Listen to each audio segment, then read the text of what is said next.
박지성, 작은 체구로 세계를 제패한 한국 축구의 전설. 난 언제까지나 그를 내 퍼스트 선수로 여길 것이다. 박지성과 같은 선수와 함께 한다는 것은 모든 감독들의 꿈이자 바람이다.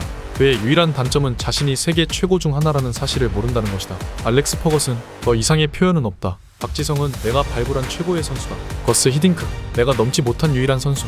안드레아 피를로, 메시를 1-1로 막는 건 거의 불가능하지만 네스타와 박지성이 그를 가장 잘 막았다. 잘루카 잠브로타, 제발 그만 좀 뛰어라.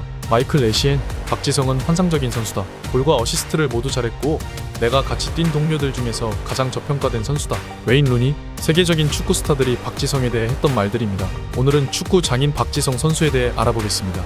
왜소한 체격, 평발이던 약점으로 인해 한국의 어떤 팀도 원하지 않았습니다.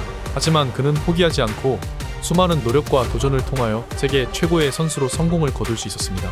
그는 결국 한국 축구계 최고의 위대한 선수 중 한 명으로 불리게 되었습니다. 그의 이름은 박지성입니다. 작은 체구, 그러나 큰 꿈을 꾸던 소년. 1981년 서울에서 탄생한 박지성은 어릴 때부터 축구를 좋아했습니다. 하지만 그는 키가 작았으며 선천적으로 평발이라 오래 달리는데 문제가 있었습니다. 선수로서 성공할 가능성이 낮았고 대부분의 팀은 그를 외면했습니다. 하지만 그는 남들보다 더 노력했습니다. 초등학교 시절부터 훈련 일지를 작성하며 자신의 취약점을 극복했습니다. 다른 아이들이 없어도 땀을 흘리며 그는 혼자 공을 차며 훈련했습니다. 부족한 피지컬 때문에 아버지는 겨울 잠을 자는 개구리가 몸에 좋다는 속설의 개구리를 잡아 집을 내서 먹였다고 합니다. 박지성은 그 맛이 너무 역겨워 토할 것 같았지만 축구를 잘할 수만 있다면 하는 간절한 마음으로 먹었다고 합니다. 고등학교 시절 전국 대회에서 우승을 못했었고 그로 인해 한국의 대학팀과 프로팀은 관심이 없었습니다. 체격이 작아서 프로에서 적응하기 어려울 것이다 라는 이유 때문이었습니다. 그러나 그는 포기하지 않았다. 일본으로 이적 그리고 스타가 되다. 한국에서 받아들이는 팀이 없었기 때문에 그는 J리그 2부 리그팀 요토 퍼플 상가로 향했습니다. 결국 그는 팀을 J리그 1부로 승격하는 데 큰 역할을 하였고 그의 노력을 지켜보던 한 사람이 있었습니다.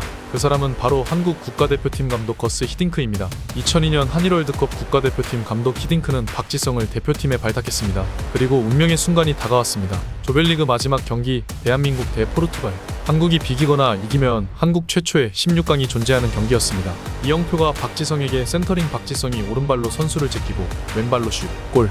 그의 골로 대한민국은 16강에 진출했고 이후 한국은 4강이라는 기적을 이뤘습니다. 이 한 골로 그는 국민 영웅이었으며 세계 축구계의 주목을 받습니다. 박지성 최고 세계 무대에서 인정받다.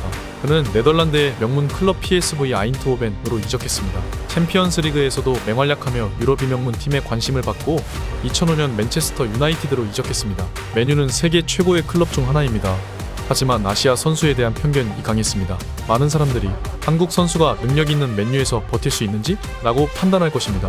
그러나 박지성은 자신의 방식대로 답을 했습니다. 그는 수비, 공격, 충격, 모든 것을 했습니다. 그의 플레이를 본 맨유의 전설적인 감독 알렉스 퍼거슨은 그를 이렇게 평가했습니다. 그는 마치 그라운드의 사냥개 같았다. 그는 점점 더 중요한 경기에 출전하였고 마침내 2008년 UEFA 챔피언십 리그 우승에 성공했습니다. 2009년과 2011년에는 결승전에서 아시아 선수 최초로 풀타임 챔피언스 리그 챔피언십을 뛰었습니다. 특히 2010년 AC 밀란과의 게임에서는 미드필더 피를로를 확실히 봉쇄하여 맨유의 승리에 일조했습니다. 피를로는 훗날 자신의 자서전에서 박지성을 이렇게 했다고 했습니다. 박지성은 내 그림자였다. 어디에 가든 따라다닌다. 그는 몸을 아끼고 독점적으로 7년 동안 205개의 경기에 참여하였습니다. 아시아 선수 중 맨유에서 가장 성공한 선수 바로 박지성이었습니다. 은퇴 후 후배들을 위해 새로운 길을 열다. 2014년 그는 공식적으로 선수 생활을 은퇴했습니다. 이후에도 그는 한국 축구를 위해 노력하고 있습니다. 그는 JS 파운데이션을 기반으로 축구 선수들에게 축구를 즐길 수 있는 기회를 제공하고 있습니다. 특히 자신의 경험으로 잘못된 훈련으로 인해 신체가 다칠 수 있는 환경을 염두하고 선수들이 다치지 않도록 올바른 훈련법을 제공하는 데 집중하고 있습니다. 그의 이야기는 단지 축구를 잘하는 선수의 이야기가 아닙니다. 그는 노력과 열정으로 편견과 반발을 뛰어넘은 살아있는 전설이다. 우리가 기억해야 할 것은 박지성의 메시지입니다. 키가 작다고, 몸이 약하다고 꿈을 포기하지 않은 선수, 누구보다 노력하였고 보다 모범이 되는 대표적인 선수. 그는 특별한 축구 선수가 아닙니다. 그는 대한민국이 가장 사랑하는 가장 위대한 축구 선수입니다. 대한민국 박지성.